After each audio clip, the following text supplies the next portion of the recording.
আমার result 3 point something এইচএসসিতে 4 point something. তো আমি কি স্টাইপেন্ড সহ এই স্কলারশিপটা পাবো? আমি নিজেই 2 বার সিএসসি স্কলারশিপ পাইছি, তারপর একবার সাংহাই গভর্নমেন্ট পাইছি, এরপর ইউনিভার্সিটি স্কলারশিপ তো আছেই। আপনি স্কলারশিপ পাবেন, কেন পাবেন না? ভার্সিটির কি ওয়েবসাইট নাই? আপনার হাতে কি ফোন নাই? আপনি যদি চান তাহলে শিক্ষা নিতে পারেন, না হলে আবার পরের বছর সেম ভুল করবেন। এজেন্সি ম্যাক্সিমাম ক্ষেত্রেই বলে যে হ্যাঁ আপনি স্কলারশিপ পাবেন, ওই স্কলারশিপটাই পাবেন। যে দূর আপনি কি জানেন, আমাকে তো অমুক ভাই বলছে, তমুক ভাই বলছে, অথবা এজেন্সি বলছে যে এটা এরকম। ঠিক আছে ভাই, আমি মিথ্যা কথা বললাম। ভার্সিটির কি ওয়েবসাইট নাই? আপনার হাতে কি ফোন নাই? তো বাস্তবতা যেটা, এটা একটু মেনে নেওয়ার চেষ্টা করেন। যারা যেতে পারে না তারা বিকল্প হিসেবে ধরে নেন যে চায়না, সব থেকে অবহেলিত লিস্টে চায়না চলে আসে। তখন ভেবে নেন যে আমার জন্য তো চায়না আছেই, ফুল ফ্রি স্কলারশিপ নিয়ে চায়নাতে স্কলারশিপ গাছে ধরে।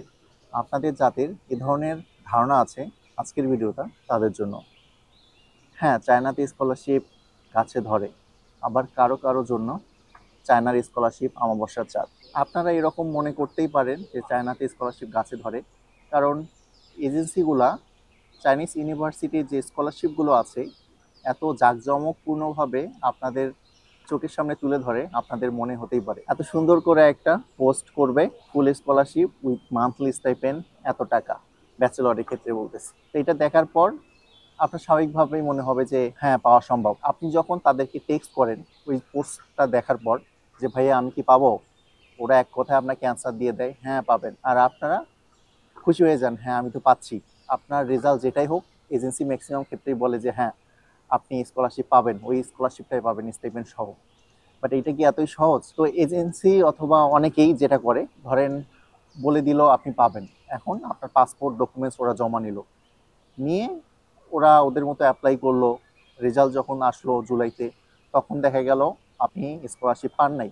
তখন আপনাকে একটা ভুগিচুগি বুঝাই দিল যে আপনার তো রেজাল্টে এই সমস্যা ছিল, অথবা আপনার ডকুমেন্ট মিসিং ছিল, অথবা আপনার ইংলিশ প্রফিসিয়েন্সি ছিল না, যে কারণে আপনার এই স্কলারশিপটা হয়নি। তো তখন তো আপনার আর কিছু করা থাকে না, কারণ সময় শেষ হয়ে গেছে। বাট আপনার একটা বছর নষ্ট হলো।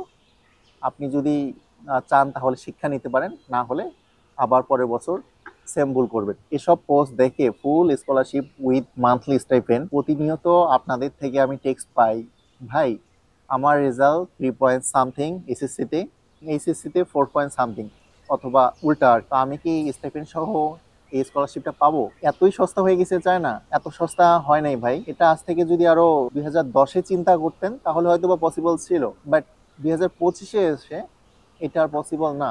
এখন স্কলারশিপ পাওয়া অনেক কঠিন হয়ে গেছে। হ্যাঁ, অনেকের ক্ষেত্রে আবার খুবই সহজ। আমি নিজেই 2 বার সিএসসি স্কলারশিপ পাইছি, তারপর একবার সাংহাই গভর্নমেন্ট পাইছি, এরপর ইউনিভার্সিটি স্কলারশিপ তো আছেই। তো প্রোফাইল ভালো থাকলে আপনি স্কলারশিপ পাবেন, পানির মতো সহজ। আমি বলবো পানির মতো সহজ। বাট যাদের রেজাল্ট একটু নিচে আছে, তাদের এক্সপেকটেশনটাও না ভাইয়া একটু কম রাখতে হবে।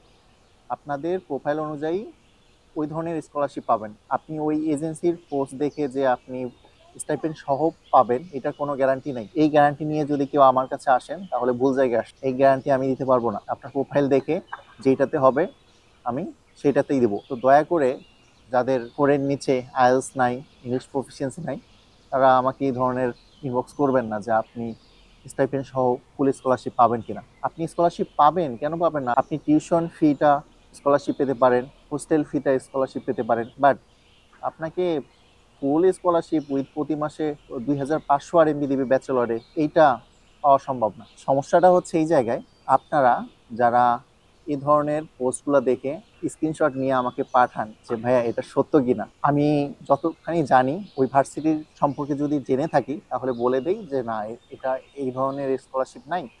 অথবা এমনও পোস্ট আছে যেগুলোতে সাবজেক্টেই নাই ওই ভার্সিটিতে, ইন্টারন্যাশনাল স্টুডেন্ট ওই সাবজেক্টে নেয় না, ওইটা ওরা লিখে রাখছে। অথবা যে স্কলারশিপটা নাই সেটাও লিখে রাখছে, অথবা স্কলারশিপ যে আপডেট হয়েছে এটাও এজেন্সি জানে না। তো ওইটা নিয়ে আমাকে যখন স্টুডেন্ট দেয় ক্রস চেক করার জন্য, ভাইয়া একটু দেখে দেন, আমি যেটা সত্য হয় সেটা বলি, তখন স্টুডেন্ট আমাকে বলে, অনেক ক্ষেত্রে এরকম শুনতে হয় যে দূর আপনি কি জানেন, আমাকে তো অমুক ভাই বলছে, তমুক ভাই বলছে, অথবা এজেন্সি বলছে যে এটা এরকম। ঠিক আছে ভাই, আমি মিথ্যা কথা বললাম, কথার কথা আমি মিথ্যা কথা বলছি। তো আপনি বিদেশে পড়তে আসবেন, আপনি কেমন স্টুডেন্ট যে নিজে ভার্সিটির ওয়েবসাইটে গিয়ে এটা চেক করতে পারতেছেন না? এটা আমাকে কেন বলা লাগবে? আপনি কোথাও একটা পোস্টার অথবা ইনফরমেশন পাইছেন, এটা আমার সাথে কেন ক্রস চেক করা লাগবে? আপনি নিজে ওয়েবসাইটে গিয়ে দেখেন। আপনাকে কেন আরো 10টা জায়গায় গিয়ে দেখতে হবে যে এটা ঠিক আছে কিনা? ভার্সিটির কি ওয়েবসাইট নাই? আপনার হাতে কি ফোন নাই?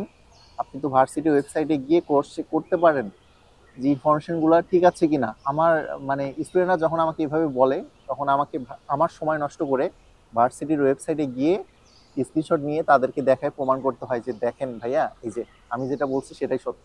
তো এই জিনিসগুলো একটু নিজে করতে শেখেন। আপনি দেশের বাইরে পড়তে আসতেছেন, আপনি এখানে এসে ব্যাচেলর করলে 4টা বছর নিজে নিজে সব করতে হবে। তো এই ভিডিওর মাধ্যমে আমি যেটা বলতে চাচ্ছি, আপনার প্রোফাইল যেমন হবে আপনি তেমন স্কলারশিপ পাবেন। আপনি ফুল স্কলারশিপ উইথ মান্থলি স্টাইপেন্ডও পাবেন, আবার অনলি টিউশন ফি স্কলারশিপও পাবেন।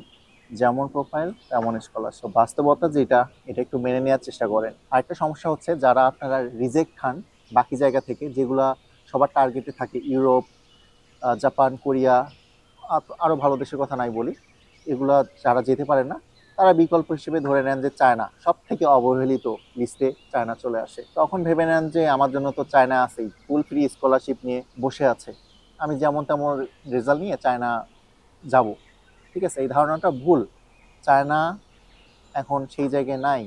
চায়না অনেক আগে গেছে, অনেক আগে গেছে। আপনি একবার এখানে আসেন, তারপর বুঝতে পারবেন। আর ব্যাচেলরের পড়াশোনার মানটা আপ টু দ্য মার্ক না থাকলেও মাস্টার্স পিএইচডির ক্ষেত্রে এটা অনেক উপরে। ব্যাচেলরটাও ভালো হবে ইনশাল্লাহ, ওরা অনেক ট্রাই করতেছে, ব্যাচেলরটাও ভালো হবে। তখন এই স্কলারশিপগুলো আর থাকবে না। এটাই বোঝাতে চাচ্ছিলাম যে যেমন প্রোফাইল আপনি তেমন স্কলারশিপ পাবেন। আজকের ভিডিও এ পর্যন্তই। আপনারা চাইলে আমার ফেসবুক পেজটা ফলো দিয়ে রাখতে পারেন। আমি ওইখানে চায়না সম্পর্কিত, চায়না স্কলারশিপ সংক্রান্ত নানা বিষয়ে পোস্ট করে থাকি। সবাই ভালো থাকবেন। আল্লাহ হাফিজ।